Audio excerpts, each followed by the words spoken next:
दोस्तों, आज के डेट में पैन कार्ड और आधार कार्ड का मिसयूज बड़ा ही धड़ल्ले से हो रहा है। लोगों को पता तक नहीं चलता और उनके पैन कार्ड और आधार कार्ड का इस्तेमाल करके क्या से क्या हो जा रहा है। बाद में पता चलता है जब मामला घट चुका होता है, जब मामला निपट चुका होता है और जब कार्ड होल्डर की बात आती है, जब कार्ड होल्डर फंस जाता है, तब बात आती है कि दरअसल ये तो बड़ा ब्लंडर हो गया। तो कई हमारे व्यूअर्स ने इस बारे में जानना चाहा है कि पैन कार्ड और आधार कार्ड के मिसयूज के बारे में बहुत खबरें सुन रहे हैं। दरअसल क्या कुछ है ये पूरा मामला और इससे कैसे बचा जाए, क्या क्या सावधानियां बरती जाए ताकि इन द फ्यूचर हमारे साथ भी ऐसा कुछ मामला ना हो पाए। तो चलिए आज हम इसी के बारे में डिटेल में बात करते हैं कि पैन कार्ड और आधार कार्ड का मिसयूज कैसे कैसे हो रहा है, किस किस तरह से लोगों से पैन कार्ड लिए जा रहे हैं, उसका मिसयूज किए जा रहे हैं और लोगों का बाद में बहुत बड़ा इसका नुकसान भुगतना पड़ रहा है। तो चलिए डिटेल में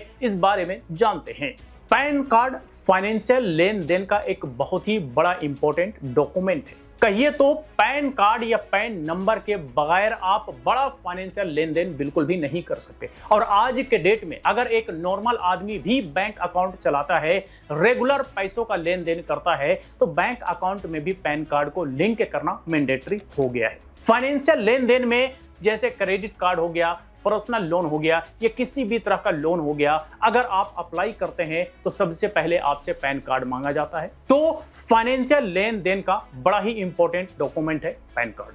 और इसी पैन कार्ड के इस्तेमाल से आजकल बड़ा ही तरीके से फ्रॉड किया जा रहा है। बहुत सारे फ्रॉड के केसेस मार्केट में देखने को मिल रहे हैं। आप अलग अलग मीडिया हाउसेस का रिपोर्ट भी पढ़ सकते हैं। आप देखेंगे, आप जानेंगे कि कैसे बड़े बड़े सेलिब्रिटी के पैन कार्ड को भी यूज करके फ्रॉड कर लिया गया। तो आप जानते हैं कि पैन कार्ड से और आधार कार्ड से कैसे फ्रॉड होता है। तो देखिए, फ्रॉड करने वालों के लिए बहुत सारे ऑप्शंस होते हैं। हमें और आपको ऊपर से लगता है कि भाई हमारी सिग्नेचर के बगैर कैसे पॉसिबल हो सकता है, हमारे थंब प्रिंट के बगैर कैसे पॉसिबल हो सकता है, लेकिन फ्रॉड करने वालों के लिए यह सारा कुछ पॉसिबल है। और पॉसिबल है तभी तो इस तरह के डॉक्यूमेंट को कलेक्ट करने के बाद इसके यूज से फ्रॉड भी किया जा रहा है। कैसे होता है फ्रॉड, तो आप इसको थोड़ा सा समझ लीजिए। आजकल पर्सनल लोन के लिए बहुत सारे एप्स मार्केट में अवेलेबल है, जहां पर सिर्फ और सिर्फ डॉक्यूमेंट प्रोवाइड करने पर ही आपके नाम पर लोन इशू कर दिया जाता है। अब कहीं ना कहीं इन्हीं तरह के जो छोटे मोटे लोन की कंपनीज हैं, छोटे मोटे लोन के जो एप्स हैं, वो सारी डॉक्यूमेंट को जांच पड़ताल किए बगैर ही लोन इशू कर देती है और उन्हीं कंपनी से किसी और का डॉक्यूमेंट्स को यूज करके वहां से लोन ले लिया जाता है। अब लोन ले लेने के बाद जाहिर सी बात है कि बंदा चूंकि फ्रॉड करने जा रहा है तो वो वापस रिटर्न तो नहीं करेगा ना, रीपेमेंट तो नहीं करेगा, क्योंकि जब रीपेमेंट की बारी आएगी लोन डिफॉल्ट हो जाएगा। तो जब वसूली की बारी आएगी तो जिसका डॉक्यूमेंट्स दिया गया है उसके पास कॉन्टेक्ट किया जाएगा और उससे वसूली की बात की जाएगी।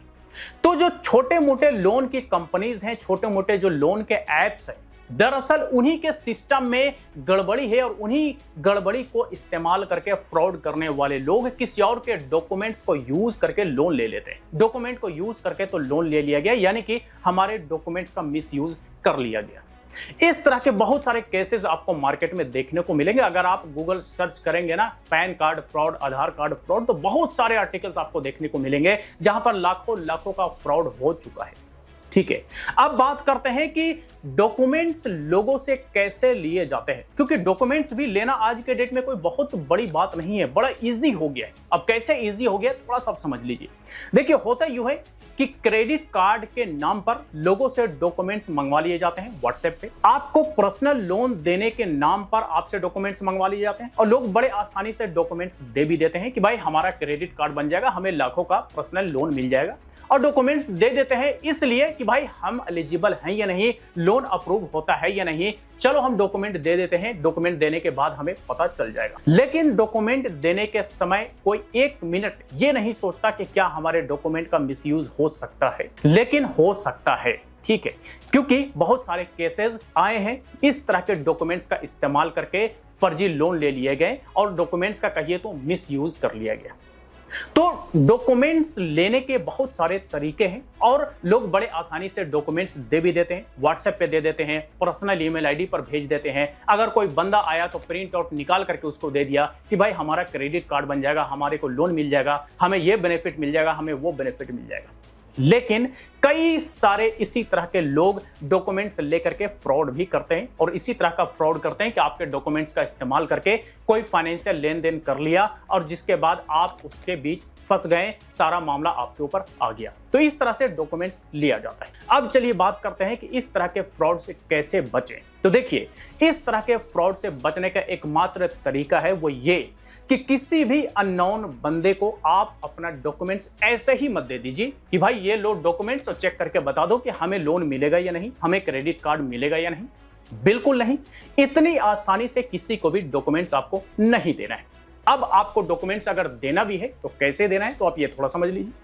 अगर मान लीजिए कोई बैंक से फोन करता है, बैंक का रिप्रेजेंटेटिव है, अगर कहता है कि हम आपका क्रेडिट कार्ड अप्लाई करना चाहते हैं, आपको क्रेडिट कार्ड बैंक देना चाहती है, इसलिए आप अपना डॉक्यूमेंट्स भेजिए, तो आप उस बंदे का ऑफिशियल ईमेल आईडी मंगवाइएगा। जैसे एग्जांपल के तौर पर कोई एसबीआई का बैंक रिप्रेजेंटेटिव कॉल करता है क्रेडिट कार्ड के लिए, तो वो एसबीआई का ईमेल आईडी आपको भेजेगा और उस एसबीआई वाले ईमेल आईडी पर आप अपना डॉक्यूमेंट्स भेजेंगे। इससे एक चीज तो क्लियर रहेगा कि आपका डॉक्यूमेंट्स का मिसयूज नहीं होगा, क्योंकि वो एसबीआई के ऑफिशियल बंदे के पास गया है और आपने ऑफिशियल ईमेल आईडी पर भेजा है। पॉइंट नंबर 2, कभी भी व्हाट्सएप पर, टेलीग्राम पर या इन माध्यम से अपना डॉक्यूमेंट्स किसी को भी मत दें, किसी के साथ भी शेयर ना करें। पॉइंट नंबर 3, कोई भी बंदा आपके पास विजिट करे, कहे कि हम आपके घर पे आ जाते हैं, हम आपका एड्रेस वेरीफाई भी कर लेंगे और आपसे डॉक्यूमेंट्स भी ले लेंगे, जो कि अमूमन होता है कार्ड या लोन अप्लाई करने के केस। बिल्कुल आप उस बंदे को बुलाइए, वो बंदा आ जाए, आप उसे डॉक्यूमेंट्स ऐसे ही मत दीजिए। अगर आप क्रेडिट कार्ड के लिए अप्लाई कर रहे हैं और अगर उसके लिए आप प्रिंट आउट का डॉक्यूमेंट्स दे रहे हैं, तो उस डॉक्यूमेंट्स पर आप लिख दीजिए कि this document is for the purpose of credit card या पर्सनल लोन, या जिस पर्पस के लिए आप उस डॉक्यूमेंट को दे रहे हैं आप उस फोटोकॉपी पर लिख दीजिए, ताकि वो किसी और पर्पस के लिए आपके उस डॉक्यूमेंट्स का इस्तेमाल ना कर सके। तो इन सारे पॉइंट्स को आपको ध्यान में रखना है। ध्यान में रखेंगे तो आसानी से आप इस तरह के फ्रॉड से बच सकते हैं। अब आप में से कई लोगों के मन में यह भी सवाल आ रहा होगा कि हमने पास्ट में बहुत सारे लोगों को तो डॉक्यूमेंट्स दे दिया, अब हमें पता कैसे चलेगा कि हमारे पैन कार्ड से कोई फ्रॉड हुआ है या नहीं हुआ है, चेक कैसे करेंगे? तो इस पर मैंने पहले ही एक वीडियो बनाया हुआ है कि सिविल ब्यूरो में आप अपने पैन कार्ड का डिटेल कैसे चेक करेंगे कि हमारे पैन कार्ड पर कोई क्रेडिट कार्ड या कोई लोन चल रहा है या नहीं। आप उस वीडियो को देखेंगे, वीडियो का लिंक आपको इस वीडियो के डिस्क्रिप्शन में मिल जाएगा। इससे आप जानकारी हासिल कर सकते हैं कि कैसे हम अपने पैन कार्ड से लिया गया लोन या क्रेडिट कार्ड का डिटेल जानेंगे। तो आप इस वीडियो को देखिए, आपको कंप्लीट इंफॉर्मेशन मिल जाएगा। तो बस यही कुछ था पैन कार्ड के मिसयूज के बारे में, जिसको लेकर के हमारे कुछ व्यूअर्स ने भी जानना चाहा है, क्योंकि आजकल बहुत सारी खबरें पैन कार्ड और आधार कार्ड के मिसयूज को लेकर के सर्कुलेट हो रही हैं। अलग अलग मीडिया हाउसेज लोगों को अवेयर करने के लिए इससे रिलेटेड बहुत सारी खबरें पब्लिश कर रही हैं। तो आई होप कि जिन जिन लोगों का सवाल था उन्हें जवाब मिल गया होगा और इससे कैसे बचा जाए इसका सॉल्यूशन भी मिल गया होगा। तो चलिए आज तक के लिए इतना ही। इससे रिलेटेड अगर फिर भी कोई सवाल हो, क्वेरी हो, तो आप हमें कमेंट बॉक्स में लिख करके पूछ सकते हैं। वीडियो अच्छा लगा हो तो लाइक करें, ज्यादा से ज्यादा लोग साथ शेयर करें और इसी तरह के वीडियोस के लिए हमारे यूट्यूब चैनल को भी सब्सक्राइब करें।